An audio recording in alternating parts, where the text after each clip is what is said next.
Bonjour chers amis et chers élèves et bienvenue dans cette chaîne de soutien du français avec votre professeur en ligne Zineb El Mahi et avec une nouvelle leçon de grammaire.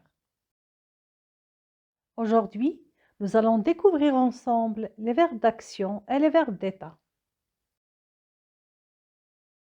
En procédant comme d'habitude, je commencerai ma leçon par définir les objectifs visés. Comme objectif, identifier le verbe dans une phrase et connaître son rôle primordial. Distinguer les verbes d'action et les verbes d'état. Et enfin, savoir reconnaître la fonction d'un mot ou d'un groupe de mots par rapport au verbe de la phrase. Et pour bien démarrer notre leçon, un petit rappel concernant la phrase verbale et la phrase non verbale sera très nécessaire. On appelle une phrase verbale une phrase qui s'organise autour d'un verbe ou de plusieurs verbes conjugués. Et je précise bien des verbes conjugués. Une phrase verbale qui contient un seul verbe conjugué est appelée phrase verbale simple. Exemple, Tintin a découvert un trésor au fond de l'eau. Le verbe est a découvert. Une phrase verbale qui contient plusieurs verbes conjugués, deux ou trois ou même plus, est une phrase verbale complexe. Exemple, lorsque l'orage éclate, le tonnerre gronde. Nous avons ici deux verbes, le verbe éclater et le verbe gronder. Par opposition, la phrase non verbale est une phrase qui s'organise autour d'un mot autre qu'un verbe. Généralement, il s'agit d'un nom. Exemple, inondation catastrophique à Tanger. La phrase est construite autour du nom inondation. La phrase non verbale peut contenir un verbe à l'infinitif. Exemple, voiture à vendre. Vendre est un verbe à l'infinitif, mais qui ne sera pas le noyau de la phrase. Le noyau de la phrase est le nom voiture. Mes chers élèves, après ce petit rappel, je commencerai par définir le verbe en vue de découvrir ensemble ses différentes sortes. Qu'est-ce qu'un verbe? Regardez bien l'exemple suivant. L'enfant regarde les étoiles. La première partie importante de la phrase, c'est le verbe regarder, qui nous explique que dans cette phrase, il y a une action qui est celle de regarder. La deuxième partie importante de la phrase, c'est le groupe nominal sujet, l'enfant, qui nous indique la personne qui regarde. Le verbe regarder indique l'action faite par le sujet qui est l'enfant. Deuxième exemple, le coureur semblait souffler. Le verbe sembler nous décrit comment est le coureur. Il semblait souffler. Dans cette phrase, le sujet qui est le coureur ne fait aucune action. On dit que le verbe sembler décrit l'état du sujet. J'aimerais bien attirer votre attention que dans les deux phrases, les verbes sont conjugués, ils ne sont pas à l'infinitif. Je récapitule. Dans la première phrase, le verbe regarder exprime une action, l'action faite par le sujet. Tandis que dans la deuxième phrase, le verbe sembler exprime un état, l'état du sujet. On peut conclure donc que dans une phrase verbale, le verbe est un mot qui nous indique l'action faite par le sujet ou l'état du sujet. Le verbe est la partie la plus importante de la phrase. On ne peut pas le supprimer. Et les autres éléments de la phrase s'organisent autour de ce verbe. On dit que le verbe est le noyau de la phrase verbale. Le graphique suivant montre que les verbes peuvent être classés en deux catégories, les verbes d'action et les verbes d'état. Et pour plus de clarification, il est nécessaire d'étudier chaque catégorie séparément. Et on commencera par les verbes d'action qui sont les plus nombreux. Comme son nom l'indique, le verbe d'action exprime une action ou une activité. Et cette action, elle est soit faite par le sujet ou bien elle est subie par le sujet. Et on va commencer par le verbe d'action qui exprime une action effectuée par le sujet. Premier cas, le verbe d'action exprime une action faite par le sujet. Analysons ensemble les phrases suivantes. Première phrase. Le photographe prend des photos. Le verbe de la phrase est le verbe prendre. Pour trouver le sujet, on pose la question « Qui prend des photos ?» La réponse « Le photographe ». Deuxième question. Le photographe prend quoi? La réponse « Des photos ». Des photos désignent l'objet de l'action. C'est un complément d'objet essentiel dans la phrase. On ne peut pas le supprimer et dire « Le photographe prend ». Aussi, il est non déplaçable. Ce complément d'objet n'est pas introduit par une préposition. C'est un complément d'objet direct. Deuxième phrase. Nora parle à son ami. Le verbe de la phrase est le verbe parler. Pour trouver le sujet, on pose la question « Qui parle ?» La réponse « Nora ». Et pour trouver l'objet de l'action ou le complément d'objet, on pose la question « Nora parle à qui ?» La réponse à son ami. Le complément est relié au verbe par la préposition à. C'est un complément d'objet indirect. Troisième phrase. La sorcière vole sur un balai magique. Vole, c'est le verbe. Pour trouver le sujet, on pose la question « Qui vole ?» La réponse « La sorcière ». Deuxième question. La sorcière vole où? La réponse « Sur un balai magique ». Sur un balai magique est un complément circonstanciel de lieu qui nous renseigne sur l'endroit où se déroule l'action. Je vous rappelle que le complément circonstanciel est un élément facultatif d'une phrase. On peut le supprimer et dire tout simplement « la sorcière vole ». Quatrième phrase. Soudain, l'orage éclata. Éclata, c'est le verbe. L'orage, c'est le sujet. L'action du verbe éclater ne s'effectue pas sur un objet. Il n'est pas suivi par un complément d'objet.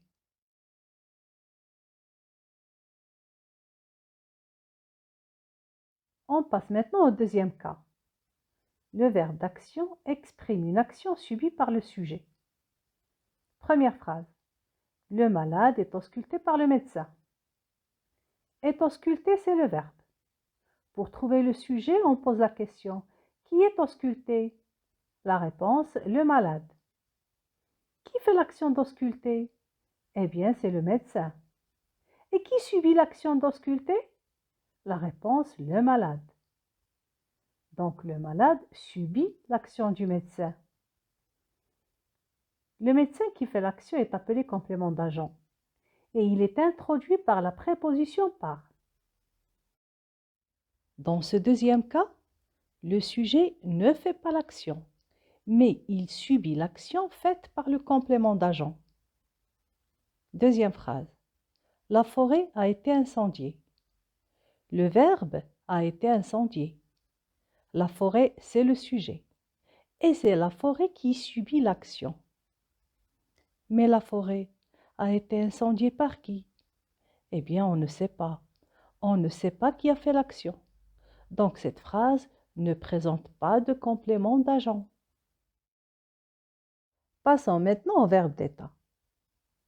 Contrairement au verbe d'action, les verbes d'état sont en nombre réduit. Comme son nom l'indique, le verbe d'état décrit le sujet. Il donne des indications sur l'état dans lequel il se trouve, sur son devenir ou sa posture.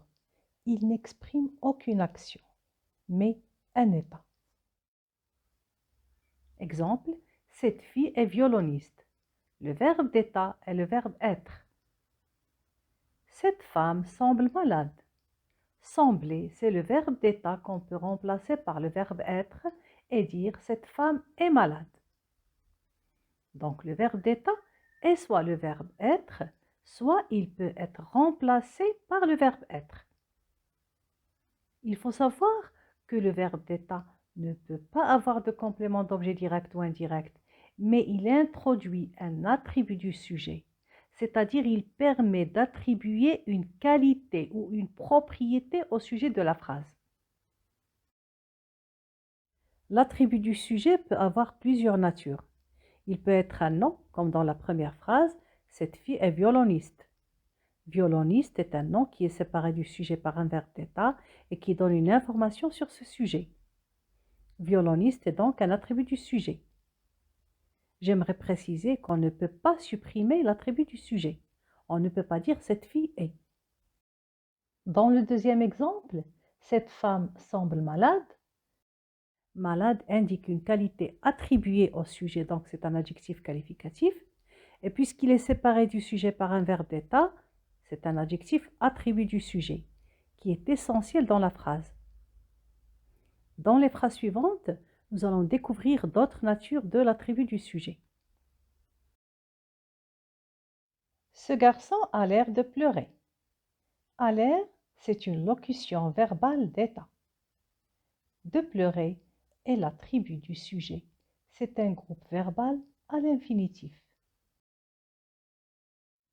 Dernière phrase. Amina Rachid était une grande actrice marocaine. Était, c'est le verbe d'état, c'est le verbe être. Une grande actrice marocaine, c'est l'attribut du sujet.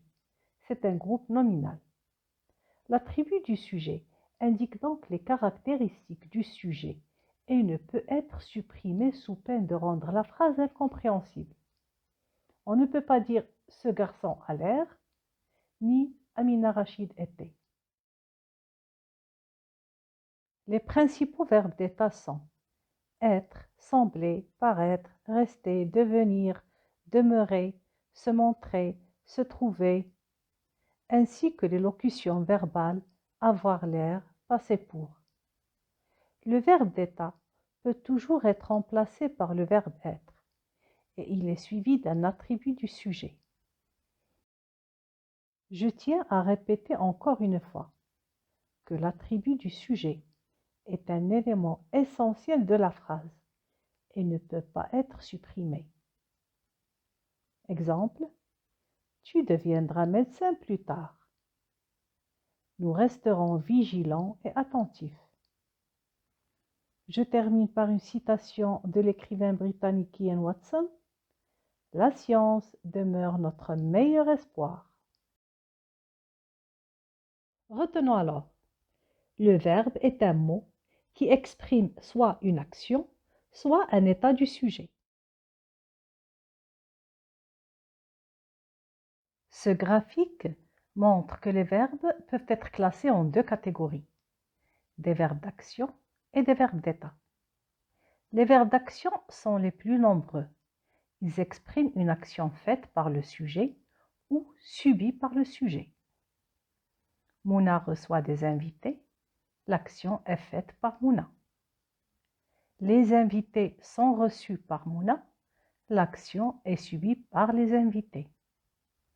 Dans le premier cas, les verbes peuvent avoir des compléments d'objet direct ou indirect.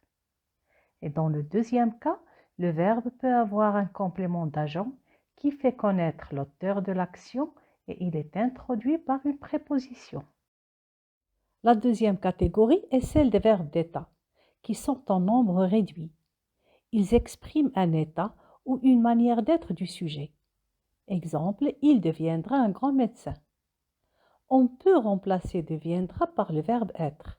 Il sera un grand médecin. Le verbe d'état est suivi d'un attribut du sujet qu'on ne peut pas supprimer. Maintenant que nous avons vu les différentes catégories de verbes, il est temps de passer aux exercices pratiques qui vous permettront de voir si vous savez les utiliser et les différencier. Dans ce premier exercice, je vous invite à souligner le verbe et à indiquer s'il s'agit d'un verbe d'état ou d'un verbe d'action. Je vous rappelle que pour reconnaître le verbe d'état, il suffit de le remplacer par le verbe être.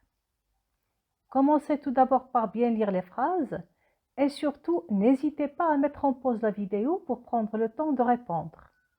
Je reviens dans un petit moment pour corriger. Bon courage!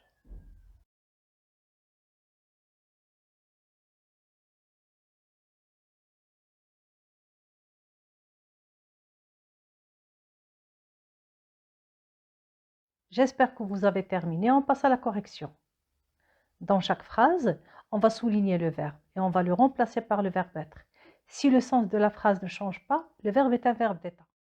Première phrase, son visage devient rouge de colère. Le verbe devient, c'est le verbe devenir. On le remplace par le verbe être. Son visage est rouge de colère. On voit bien que la phrase est correcte. Donc, devient est un verbe d'état.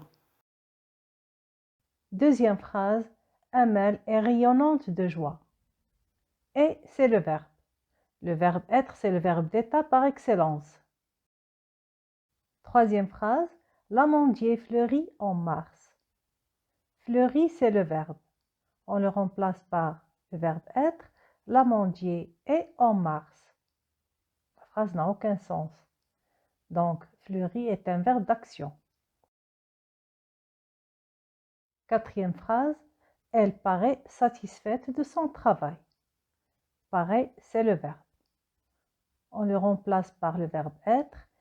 Elle est satisfaite de son travail. La phrase est correcte, donc paraître est un verbe d'état. Cinquième phrase, l'homme pollue la terre. Pollue, c'est le verbe. On le remplace par le verbe être. L'homme et la terre. La phrase n'a plus aucun sens, donc pollue est un verbe d'action. Dernière phrase, le dentiste soigne une carie. Soigne, c'est le verbe. On le remplace par le verbe être. Le dentiste est une carie.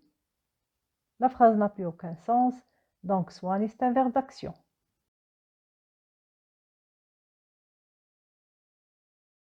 Dans ce deuxième exercice, il faudra indiquer la fonction du groupe souligné. S'agit-il d'un complément d'objet, d'un complément d'agent ou d'un attribut du sujet? J'espère que mes explications étaient claires et que vous saurez faire le bon choix.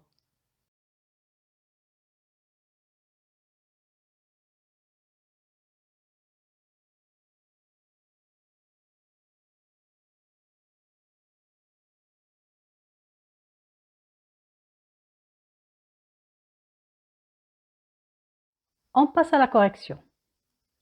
Nada a l'air rêveuse ces jours-ci. Le mot rêveuse est un adjectif qui définit le sujet et suit le verbe d'état ou la locution verbale a l'air. C'est donc un attribut du sujet. Deuxième phrase, Jade est félicité par le professeur. Jade est le sujet, mais ce n'est pas lui qui fait l'action. Il subit l'action faite par le professeur. Le professeur est donc complément d'agent et il est introduit par la préposition par. Troisième phrase, le ciel sera brumeux. Le ciel, c'est le sujet. Brumeux, c'est un adjectif séparé du sujet qu'il qualifie par le verbe d'état. Ici, le verbe d'état est le verbe être. C'est donc un attribut du sujet. Quatrième phrase. Le malade a repris ses forces. On pose la question. Le malade a repris quoi? La réponse, ses forces. Ses forces est un complément du verbe. Plus précisément, c'est un complément d'objet direct. Cinquième phrase. Cette maison semble inhabitée. Inhabitée est un adjectif qui définit le sujet cette maison. Il suit le verbe d'état sembler. C'est donc un attribut du sujet. Sixième phrase. Ne parle pas aux inconnus. On pose la question. Ne parle pas à qui? La réponse, aux inconnus. Aux inconnus est un complément du verbe introduit par une préposition. C'est donc un complément d'objet indirect. Dernière phrase. Shada est aimée de ses amis. Shada est le sujet. Mais Shada ne fait pas l'action. Elle subit l'action exprimée par le verbe. Ses amis est donc un complément d'agent et il est introduit par la préposition de.